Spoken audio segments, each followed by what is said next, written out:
नमस्कार दोस्तों, आपका मेरे चैनल में हार्दिक स्वागत है। वीडियो को अंत तक अवश्य देखिएगा क्योंकि कहा गया है आधा अधूरा ज्ञान खतरनाक होता है।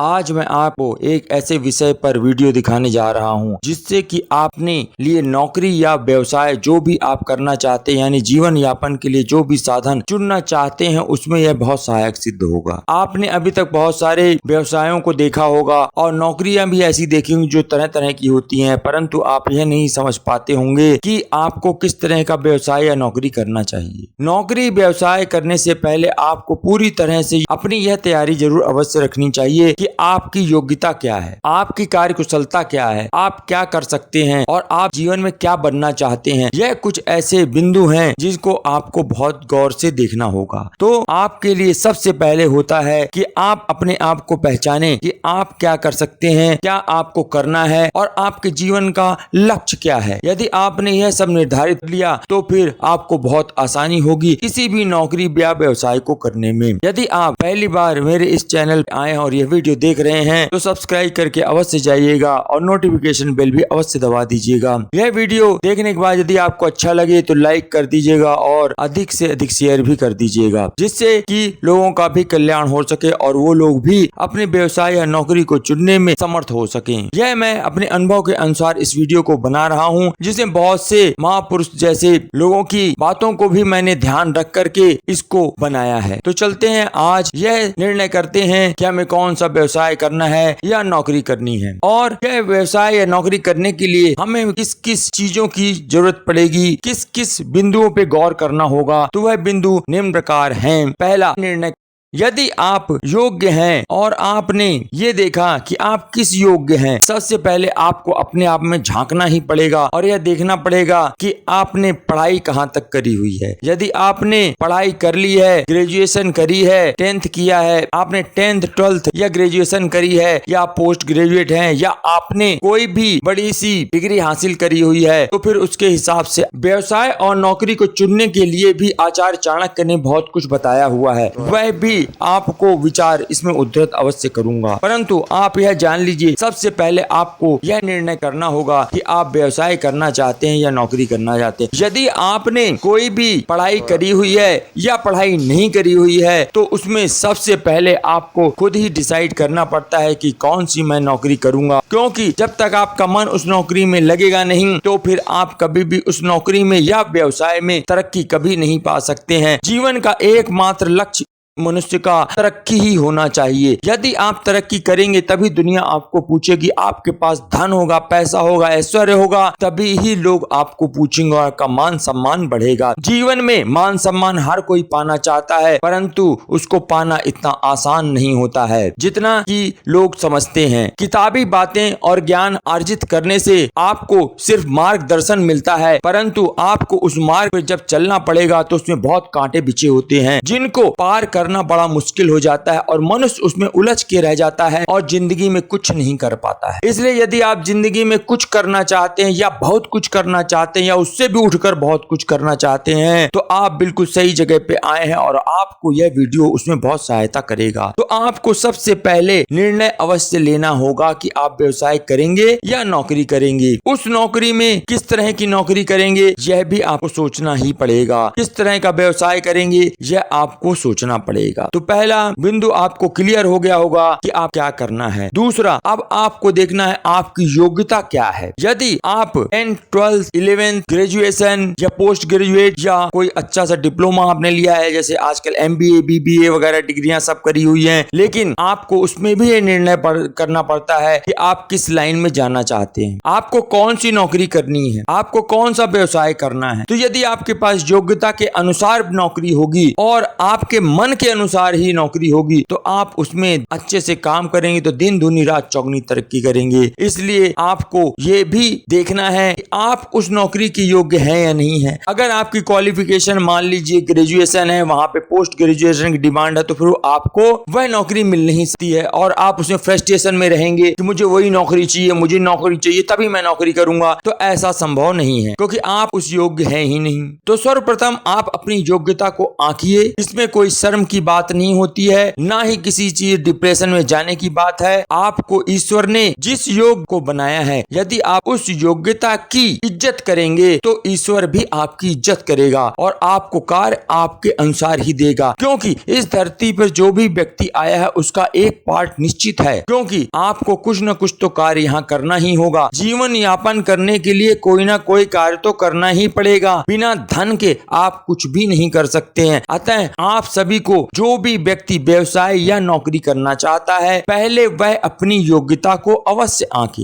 इसलिए आप अपनी योग्यता को पहले जाने समझें, उसके बाद किसी व्यवसाय या नौकरी में को करने की सोचें। अब आता है तीसरा लक्ष्य। आप ये नौकरी या व्यवसाय करने का एक लक्ष्य निर्धारित पहले से आप अवश्य करें। यदि आपकी नौकरी लग गई है या आपने व्यवसाय शुरू कर दिया है तो आपका एक लक्ष्य अवश्य होना चाहिए। जैसे यदि आपने व्यवसाय किया तो आपको सबसे प्रथम लक्ष्य यह होना चाहिए कि मेरी दुकान किराए की है या नहीं है, या खुद की दुकान है। अगर खुद की दुकान है तो आपको किराया नहीं देना है, तो वो आपके लक्ष्य में नहीं आएगा। यदि आपने किराए की दुकान ली है तो सर्वप्रथम आपका लक्ष्य आ गया उस किराए का दुकान का किराया देना। फिर आएगा उस पे प्रॉफिट कितना हो कि मेरा घर का जीवन यापन चल जाए। उदाहरण के स्वरूप मैं बता रहा हूँ, मान लीजिए किसी दुकान का किराया 5,000 है तो लक्ष्य आपका 5,000 हो गया। घर का खर्चा मान लीजिए 20,000 है तो आपका दूसरा लक्ष्य हुआ 20,000। यानी आपको हर महीने 25,000 रुपए उस दुकान में से, उस व्यवसाय में से अवश्य कमाने ही कमाने हैं। यह आपका लक्ष्य हो गया। उस लक्ष्य के आधार पर ही आपने काम को कर सकते हैं। जैसे जब गुरु द्रोणाचार्य ने अर्जुन से पूछा कि हे वत्स ये बताओ कि आपका लक्ष्य क्या है, तो उन्होंने कहा मेरा लक्ष्य तो वो चिड़िया आंख है। तो आपको वही चीज ध्यान रखनी है कि आपका लक्ष्य निर्धारित होना चाहिए। यदि जब लक्ष्य निर्धारित होगा तभी ही आप उस लक्ष्य को भेद सकते हैं और उस लक्ष्य को पा सकते हैं। यदि आपका कोई लक्ष्य ही नहीं होगा तो फिर आपके अंतर शारीरिक क्षमता के अनुसार फिर आप उस कार्य को कर नहीं पाएंगे, आपका मन लगेगा नहीं। आपके अंदर जब तक ये इच्छा है ही नहीं कि मुझे इस लक्ष्य को पाना है तो फिर आप वह 25,000 रुपए कभी जुटा नहीं पाएंगे उस दुकान या व्यवसाय से। अतः सर्वप्रथम लक्ष्य निर्धारित करना अवश्य होता है। और भी है उदाहरण कि आप यह देखिए कि बिना लक्ष्य के कुछ भी कार्य नहीं होते हैं, यह आप अवश्य जान लीजिए। नौकरी वालों के लिए यह है कि आपका लक्ष्य ये होना चाहिए कि यदि आपके घर का खर्चा मान लीजिए 15,000 रुपए है तो फिर आपको ऐसी ही नौकरी ढूंढनी पड़ेगी जिससे कि आपका घर का खर्चा चल सके और आपको 15,000 रुपए महीना मिल सके। परंतु यह भी करिएगा कि यदि आपको 15,000 की नौकरी नहीं मिल रही है, 10,000 की नौकरी मिल रही है तो आप 10,000 की नौकरी कर लीजिएगा। क्योंकि 10,000 जब आप कर लेंगे, 6 महीने का आपका एक्सपीरियंस हो जाएगा, तो फिर आप अगर जॉब चेंज करना चाहेंगे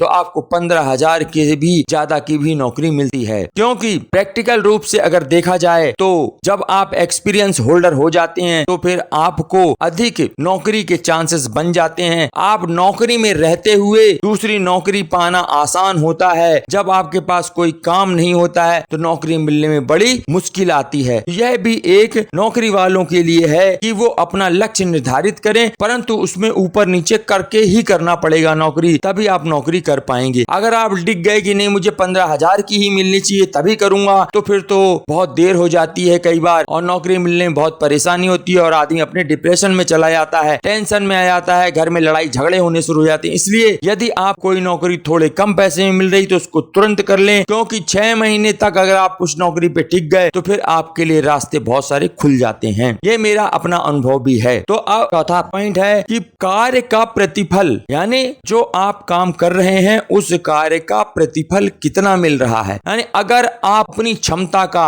एग्जाम्पल उदाहरण के रूप में आपको बताता हूं, यदि आप अपनी मेहनत का 20,000 रुपए कर रहे हैं और आपको रिटर्न में 10,000 रुपए ही वो नौकरी में या व्यवसाय में मिल रहे हैं तो फिर वह कार्य में कुछ न कुछ गड़बड़ है। उस कार्य को सुधारने के लिए आपको यह देखना है कि मैं जो भी वक्त इस नौकरी या व्यवसाय को दे रहा हूं उसका प्रतिफल कितना मुझे मिलता है। यदि आपको उसका प्रतिफल कम मिलता है तो फिर वह नौकरी या तो छोड़ देनी है या बदल देनी है। छोड़नी नहीं चाहिए कभी भी नौकरी, हमेशा बदलनी चाहिए। मतलब काम करते करते ही नई नौकरी का ऐसी तलाश करो जो कि आपके उस मेहनत को, आपकी योग्यता को कंपाइल कर सके, उसकी बराबरी कर सके। यानी यदि आप योग्य हैं अधिक पैसा के डिजर्व, ये आपको अपने आप ही अनुभव होता जाएगा, आपकी समझ आती जाएगी कि मैं इस काबिल नहीं, मैं इस काबिल हूँ। जब आपका एक्सपीरियंस बढ़ जाएगा, साल 2 साल नौकरी में आप करने लग जाएंगे, तो आपकी वैल्यू अपने आप ही मार्केट में बढ़ जाती है। और यह एक शाश्वत सत्य है जिस पर आधारित पूरी दुनिया की सर्विस इंडस्ट्री करती है, जहाँ पे आप नौकरी करते हैं उनके लिए है। तो आप जब भी नौकरी करें और चाहे इससे अधिक मुझे पाना है, तो सर्वप्रथम आपको कम पैसे में नौकरी अगर मिलती है तो वह आप अवश्य करें, और उसके बाद फिर आप जंप ले सकते हैं आगे, जिससे कि आपका जीवन यापन सुचारू रूप से चल सके। आता है व्यवसाय वालों का। तो व्यवसाय में हमेशा जब भी आप व्यवसाय शुरू करेंगे, तो व्यवसाय शुरू करने में आपको 3 महीने अवश्य लगते हैं किसी भी दुकान को संभालने में। यदि कोई दुकान आप नई जगह देखेंगे करेंगे, तो सर्वप्रथम आपको यह देखना है उस एरिया में कोई ऐसी दुकान तो नहीं है जो कि पहले से खुली और मैं जा रहा हूँ वहाँ खोल लें। और आपको अपनी योग्यता के अनुसार ही दुकान भी खोलनी है, और अपनी समझ के अनुसार जिस काम को आप जानते हैं उसी काम की ही दुकान आप खोलेंगे। किसी के कहने पे और किसी और के भरोसे पे नहीं करना चाहिए कोई काम, क्योंकि उस दुकान में आपको बैठना है। इसलिए आपको अपने काम जो जानते हैं उसके अनुसार ही दुकान खोलें, और उसी ही दुकान को वहां पर खोलें जहां पर वैसी दुकान कोई ना हो। उस एरिया में जाके खोलेंगे तो आपका दिन दुनी रात चौगनी तरक्की होगी। अगर पहले से ही वहां 4-5 दुकानें वैसी हैं, तो और अगर वहां पे कस्टमर बहुत ज्यादा है तो आप खोल सकते हैं, कुछ कस्टमर आपके पास भी आने शुरू हो जाएंगे। लेकिन अगर वहां पर उस एरिया में यह देखें कि उस तरह की कोई दुकान नहीं है, जैसे मान लीजिए कपड़े की दुकान वहां नहीं है, तो आप कपड़े की दुकान खोल सकते हैं। वहां पे कोई स्टेशनरी की दुकान नहीं, तो आप वहां पे स्टेशनरी की दुकान खोल सकते हैं। इससे वो ज्यादा चलेंगी। आगे आपको धीरे धीरे अनुभव होगा, उस तरह से आप अपने व्यवसाय में परिवर्तन कर सकते हैं। यह तो हो गया कि आपको जो दुकान खोली है उस दुकान का प्रतिफल कितना चाहिए। उदाहरण स्वरूप पहले मैंने आपको बताया था कि आपकी रिक्वायरमेंट 5,000 रुपए किराए की और 20,000 मान लीजिए परिवार के चलाने के लिए है, तो 25,000 आपका लक्ष्य में जो मैंने बताया था, तो उस हिसाब से इसका प्रतिफल मिल रहा है। उसमें अगर आप सेटिस्फाई हैं तो ठीक है, नहीं तो फिर आप देखिए कोई और आइटम ऐसा बढ़ाइए जिससे आप इनकम और बढ़ सके। यानी आपको प्रतिफल का अवश्य ध्यान रखना है। जो भी आप समय समय पर और बदल सकते हैं कि मुझे और कितना पैसा इसमें से चाहिए, परंतु पहली सीढ़ी मनुष्य को चढ़नी पड़ती है, उसमें संकोच मत करिएगा। कुछ दिन अवश्य आपको कम इनकम शुरू में होती है, यह चीज आपने दिमाग में रख के चलिएगा, चाहे नौकरी हो या व्यवसाय हो। यदि आप चाहेंगे कि रातों रात ही मैं अरबपति बन जाऊं, तो ऐसा जीवन में कभी संभव हुआ ही नहीं है। जितने भी बड़े उद्योगपति हुए हैं उनके दादा परदादाओं ने पहली सीढ़ी चढ़ी है, उसके बाद पोते पड़पोतों को वो उन्होंने सौंपी है। जो आज आप बड़े बड़े उद्योगपति देख रहे हैं उनके दादा परदादाओं ने भी धीरे धीरे ही शुरुआत की थी। बड़े बड़े जो नौकरी पेशा भी हैं उनमें भी उनके दादा परदादाओं ने नौकरी करी थी, इसलिए उनके बच्चे भी वही देख के नौकरी करते हैं। तो उनको भी वो अनुभव मिलता है कि सर्विस कैसे मेरे पिताजी करते थे तो मुझे वो करना है, ऐसे व्यवसाय का उन्हें होता है कि मेरे पिताजी ने ऐसे व्यवसाय किया तो मुझे आगे ऐसे करना। ये सब पीढ़ी दर पीढ़ी ऐसे चलती है जो अनुभव के आधारित होती है, और प्रतिफल आपको अवश्य देखना है। इस पर आचार्य चाणक्य कहते हैं कि जब भी किसी कार्य को करना है तो सर्वप्रथम उसका प्रतिफल देखना अवश्य जरूरी होता है। आपकी योग्यता, निर्णय की शक्ति और लक्ष्य तो होता ही होता है, लेकिन परंतु आपको उसका प्रतिफल देखना अवश्य होता है। यदि आप प्राप्त लाभ से बहुत अधिक परिश्रम कर रहे हैं तो फिर आप गलत कर रहे हैं। तो वो कहते हैं कि इस तरह का परिश्रम करना तो बेकार ही होता है, जिस तरह माला गूंथने से, चंदन घिसने से या ईश्वर की स्तुति का स्वयं गान करने से किसी भी मनुष्य का कल्याण नहीं हो जाता है। वे कार्य तो हर कोई कर सकता है, वैसे जिनका यह व्यवसाय है उन्हें ही वैसा करना शोभा देता है। यानी यही कहा गया है, जिसका काम उसी को साजे, दूजा करे तो डंडा बाजे। इसलिए इस बात को दिमाग में रख के चलिए कि मनुष्य को वही कार्य करना चाहिए जो उसके लिए उचित व कम परिश्रम में अधिक से अधिक फलदायक हो। वह उनका तात्पर्य यह था कि ऐसा कार्य आप करें जिसमें आपकी मेहनत तो कम लगे लेकिन आपको उसके प्रतिफल में अधिक से अधिक फलदायक हो, यानी अधिक से अधिक धन उपार्जन में सहायक हो। वही कार्य मनुष्य को करना चाहिए। आशा करता हूँ यह वीडियो आपको पसंद आया होगा, तो लाइक अवश्य कर दीजिएगा, साथ ही सब्सक्राइब भी करके जरूर जाइएगा और नोटिफिकेशन बेल अवश्य दबा दीजिएगा, ताकि जब भी मैं कोई नया वीडियो अपलोड करूँ तो वह आपको समय पर मिल सके। आपने वीडियो अंत तक देखा उसके लिए आपका बहुत बहुत धन्यवाद।